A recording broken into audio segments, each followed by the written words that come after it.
ನಮಸ್ಕಾರ friends, welcome back to Rohit Pakashala.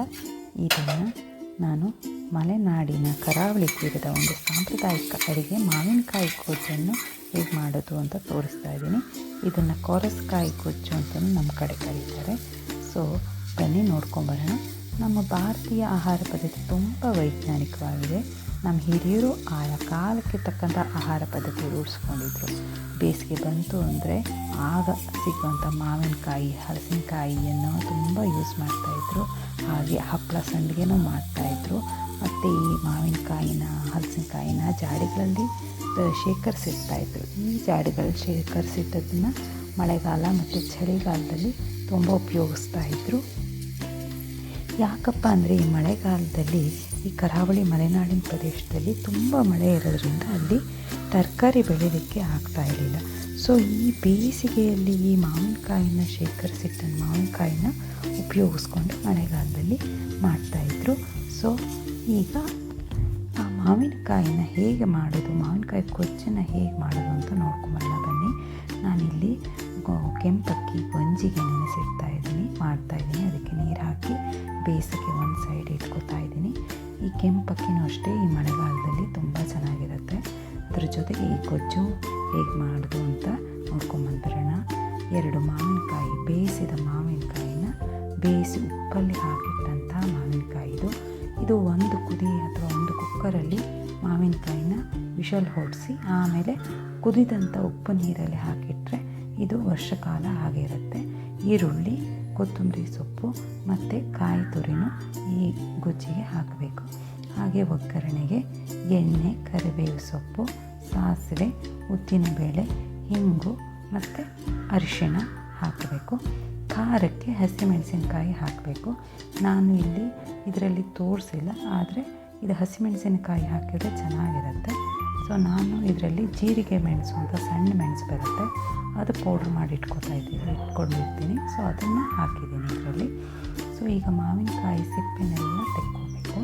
ಮಾವಿನಕಾಯಿ ಬೆಂದಿರುತ್ತಲ್ವ, so ಅದು ಈಸಿಯಾಗಿ ಮಾವಿನಕಾಯಿ ಸಿಪ್ಪೆ ತೆಗಿಲಿಕ್ಕೆ ಬರುತ್ತೆ. ಇದು 2ರದ್ದು ಮಾವಿನಕಾಯಿ ಸಿಪ್ಪೆ, ಒಂದೊಂದು ಮಾವಿನಕಾಯಿ ಸಿಪ್ಪೆ ತೆಳ್ಳಗಿರುತ್ತೆ. ಈ ಮಾವಿನಕಾಯಿದು ಸಿಪ್ಪೆ ತೆಳ್ಳಗಿದೆ. ಈ ಸಿಪ್ಪೆನ ತೆಕ್ಕೊಂಡು ಇದನ್ನು ಸಣ್ಣಗೆ ಸ್ಮ್ಯಾಶ್ ಮಾಡ್ಕೋಬೇಕು. ಅದೇ ಈ ಮಾವಿನಕಾಯಿ ನೋಡಿದ್ರೆ ಇದರ ಸಿಪ್ಪೆ ದಪ್ಪವಾಗಿದೆ, ಇದು ದಪ್ಪಕ್ಕೆ ತೆಗೆದು ಬರ್ತಾ ಇದೆ. ಸೊ ಎಲ್ಲ ಮಾವಿನಕಾಯಿ ಸಿಪ್ಪೆ ತೆಗೆದಾದ್ಮೇಲೆ ಅದನ್ನು ಸಣ್ಣಗೆ ಹೆಚ್ಕೋತಾ ಇದ್ದೀನಿ. ಹೆಚ್ಕೊಂಡಾರು ಹೆಚ್ಕೋಬೋದು ಅಥವಾ ಮಿಕ್ಸರಲ್ಲಾರು ಇದನ್ನು ಒಂದ್ಸಲಿ ಬ್ಲೆಂಡ್ ಮಾಡ್ಕೋಬೇಕು. ಇದು ತುಂಬ ಸಣ್ಣ ಪೇಸ್ಟ್ ಆಗಬೇಕು ಅಂತಿಲ್ಲ. ಸೊ ಇದನ್ನು ಸಣ್ಣಗೆ ಚಾಪರಲ್ಲೂ ಹಾಕ್ಬೋದು ಅಥವಾ ಮಿಕ್ಸರಲ್ಲೂ ಒಂದ್ಸಲಿ ತಿರುಗಿಸಿ ಅದನ್ನು ಇದು ಮಾಡ್ಬೋದು. ಈಗ ನಾನೆಲ್ಲ ಕಟ್ ಮಾಡ್ಕೊತಿದ್ದೀನಿ ಈಸಿಯಾಗಲಿ ಅಂತ. ಸೊ ಇದರಲ್ಲಿ ಉಪ್ಪಿರೋದ್ರಿಂದ ಇದಕ್ಕೆ ಉಪ್ಪು ಹಾಕಬೇಕು ಅಂತಿಲ್ಲ. ಸೊ ಈ ಗುಜ್ಜಿನಿಗೆ ಉಪ್ಪು ಹಾಕಬೇಕು ಅಂತಿಲ್ಲ. ನಾನೀಗ ಒಂದು ಬೌಲಲ್ಲಿ ಇದೆಲ್ಲ ತೊಗೋತಾ ಇದ್ದೀನಿ. ಸೊ ಇದನ್ನು ತೊಗೊಂಡಾದ್ಮೇಲೆ, ಸೊ ಇದು ಒಂದು ಮಾವಿನಕಾಯಿ ಗಟ್ಟಿ ಇದೆ, ಇಲ್ಲದೇ ಇದ್ದರೆ ಹೀಗೆ ಕಿವುಚಿದ್ರೆ ಅದು ಫುಲ್ ಎಲ್ಲ ಮೆತ್ತಗಾಗಿಬಿಡುತ್ತೆ. ಸೊ ಅದರ ಮತ್ತೆ ಮಿಕ್ಸರಿಗೆ ಹಾಕೋ ಅಗತ್ಯ ಇರಲ್ಲ.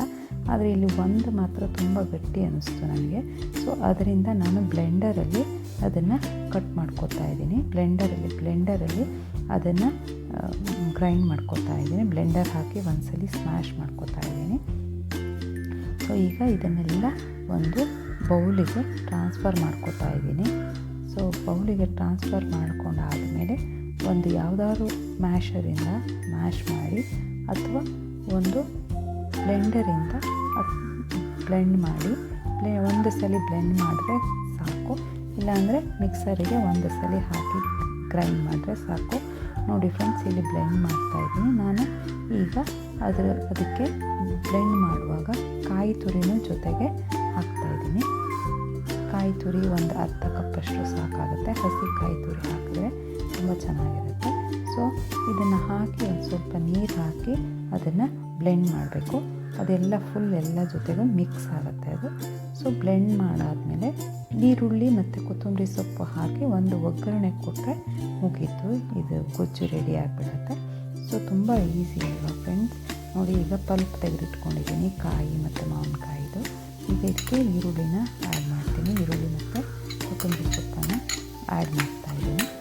ಸೊ ಇದಾದ ಮೇಲೆ ಒಂದು ಇಂಗು, ಉದ್ದಿನಬೇಳೆ ಎಲ್ಲ ಇರುವಂಥ ಒಂದು ತೆಂಗಿನೆಣ್ಣೆ ಹಾಕಿ ತುಂಬ ಒಳ್ಳೆಯ ಒಂದು ಗಮ್ಮತ್ತಿನ ಒಗ್ಗರಣೆನ ಕೊಟ್ಕೊಂಬರೋಣ. ಎಲ್ಲ ಮಿಕ್ಸ್ ಮಾಡಿ ಒಂದ್ಸಲ. ಸೊ ಈಗ ಒಗ್ಗರಣೆಗೆ ಏನೇನು ಬೇಕು, ಹೇಗೆ ಹಾಕೋದು ಅಂತ ನೋಡ್ಕೊಂಬರೋಣ ಬನ್ನಿ.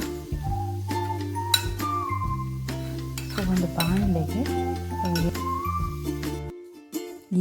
ಬಾಣಲೆಗೆ ಒಂದು ಟೀ ಸ್ಪೂನಷ್ಟು ತೆಂಗಿನ ಎಣ್ಣೆ ತಗೋತಾ ಇದ್ದೀನಿ. ಈ ತೆಂಗಿನ ಎಣ್ಣೆ ಒಗ್ಗರಣೆ ನಮ್ಮ ಮಲೆನಾಡಿನಲ್ಲಿ ತುಂಬ ವಿಶೇಷ. ಇದಕ್ಕೆ ಉದ್ದಿನಬೇಳೆ ಹಾಕ್ಕೋತಾ ಇದ್ದೀನಿ. ಉದ್ದಿನಬೇಳೆ ಸ್ವಲ್ಪ ಕೆಂಪಗಾಗ್ತಾ ಇದ್ದಾಗೆ ಜೀರಿಗೆ, ಸಾಸಿವೆ, ಹಸಿಮೆಣಸಿನ್ಕಾಯಿ ಇದ್ದರೆ ಹಸಿಮೆಣಸಿನ್ಕಾಯಿ, ನಾನು ಇಲ್ಲಿ ಹಸಿಮೆಣಸಿನ್ಕಾಯಿ ಉಪಯೋಗಿಸ್ತಾ ಇಲ್ಲ, ಜೀರಿಗೆ ಮೆಣಸು ಅಂತ ನಮ್ಮ ಊರ ಕಡೆ ಸಿಗುತ್ತೆ, ಅದರದ್ದೇ ಪೌಡ್ರ್ ಮಾಡಿ ಇಟ್ಕೋತೀನಿ. ಸೊ ಅದನ್ನೇ ಹಾಕ್ತಾಯಿದ್ದೀನಿ. ಅರಿಶಿನ, ಕರಿಬೇವು ಎಲ್ಲ ಹಾಕಿ ಒಗ್ಗರಣೆ ಕೊಡಬೇಕಾಗತ್ತೆ. ಸೊ ನಾನು ಇಂಗನ್ನು ಕೂಡ ಇದಕ್ಕೆ ಹಾಕ್ತಾಯಿದ್ದೀನಿ. ಈಗ ಅರಿಶಿನ ಹಾಕಿದೆ, ಇಂಗನ್ನು ಇದಕ್ಕೆ ಹಾಕಿದ್ದೀನಿ. ಈಗ ಕರಿಬೇವನ್ನ ಹಾಕ್ತಾಯಿದ್ದೀನಿ. ಸೊ ಎಲ್ಲ ಹಾಕಿ ಒಗ್ಗರಣೆ ಕೊಟ್ಟು ಇದನ್ನು ಗೊಜ್ಜಿಗೆ ಹಾಕಿ ತುಂಬ ಚೆನ್ನಾಗಿ ಕಲಿಸ್ಬೇಕು. ಸೊ ಗೊಜ್ಜು ರೆಡಿ ಆಗೋದು. ಸೊ ಈಗ ನೋಡಿ ಒಗ್ಗರಣೆ ಇದಕ್ಕೆ ಹಾಕ್ತಾಯಿದ್ದೀನಿ. ಒಗ್ಗರಣೆ ಹಾಕಿದ್ಬಿಟ್ಟು ಮುಚ್ಚಿಡಬೇಕು, ಕಲಸಿ ಚೆನ್ನಾಗಿ ಕಲಸಿ ಮುಚ್ಚಿಡಬೇಕು. ಸೊ ಅದರ ಘಮ ಎಲ್ಲ ಅದರೊಳಗೆ ಉಳ್ಕೊಳ್ಳುತ್ತೆ. ಸೊ ಈಗ ಗೊಜ್ಜಂತೂ ರೆಡಿ ಆಗಿಬಿಟ್ಟಿದೆ. ನೋಡೋಣ ನನ್ನ ಕೊಚ್ಚಿಗೆ ಅಕ್ಕಿ ನಾನು ಮಾಡ್ತಾಯಿದ್ದಿದ್ದು ಅದು ರೆಡಿ ಆಯಿತಾ ಅಂತ ನೋಡೋಣ. ಆ ಕಡೆ ವಿಷಲ್ ಹೊಡಿತಾ ಇದೆ. ಸೊ ಅದು ರೆಡಿ ಆಗಿದೆ ಅನ್ಕೋತಾ ಇದ್ದೀನಿ. ಸೊ ಗೊಜ್ಜಂತೂ ರೆಡಿ ಆಗೋಯ್ತು. ಸೊ ಈಗ ಮಾಡ್ಕೊಬರೋಣ. ಈಗ ಕುಕ್ಕರ್ ವಿಷಲ್ ಹೊಡೆದಾಯಿತು, ಅದು ಎಲ್ಲ ಇಳಿದೋಯ್ತು ಅದ್ರ ಪ್ರೆಷರು. ಸೊ ಕೊಚ್ಚಿಗೆ ಅಕ್ಕಿ ಗಂಜಿನೇ ರೆಡಿ ಆಗಿದೆ. ನೋಡಿ, ಬಿಸಿ ಬಿಸಿಯಾದ ಕೊಚ್ಚಿಗೆ ಅಕ್ಕಿ ಗಂಜಿ ಜೊತೆಗೆ ಮಾವಿನಕಾಯಿ ಅಥವಾ ಕೊರಸಕಾಯಿ ಅಂತೀವಿ ನಾವು, ಕೊರಸಕಾಯಿ ಗೊಜ್ಜು ತುಂಬ ಚೆನ್ನಾಗಿರುತ್ತೆ. ಖಾರವಾಗಿ ಹುಳಿಯಾಗಿ ಈ ಗೊಜ್ಜಂತೂ ತುಂಬ ಈ ಮಳೆಗಾಲಕ್ಕಂತೂ ತುಂಬ ಚೆನ್ನಾಗಿರುತ್ತೆ. ಆ ಗಂಜಿಗೆ, ಬಿಸಿ ಬಿಸಿ ಗಂಜಿಗೆ ಮಾವಿನಕಾಯಿ ಗೊಜ್ಜು ಮತ್ತು ತೆಂಗಿನೆಣ್ಣೆ, ಹಪ್ಪಳ, ಸಂಡಿಗೆ ಎಲ್ಲ ಇಟ್ಬಿಟ್ರಂತೂ ಇದು ಇನ್ನೂ ಟೇಸ್ಟಿಯಾಗಿರುತ್ತೆ. ಸೊ ನೀವೆಲ್ಲ ಈ ರೆಸಿಪಿನ ಟ್ರೈ ಮಾಡಿ ನೋಡಿ. ನನಗೆ ಹೇಗೆ ಬಂತು ಅಂತ ಕಾಮೆಂಟ್ ಸೆಕ್ಷನಲ್ಲಿ ತಿಳಿಸಿ.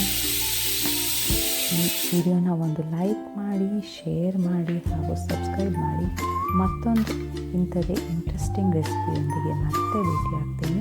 ಅಲ್ಲಿವರೆಗೂ ಟೇಕ್ ಕೇರ್ ಆ್ಯಂಡ್ ಬಾಯ್.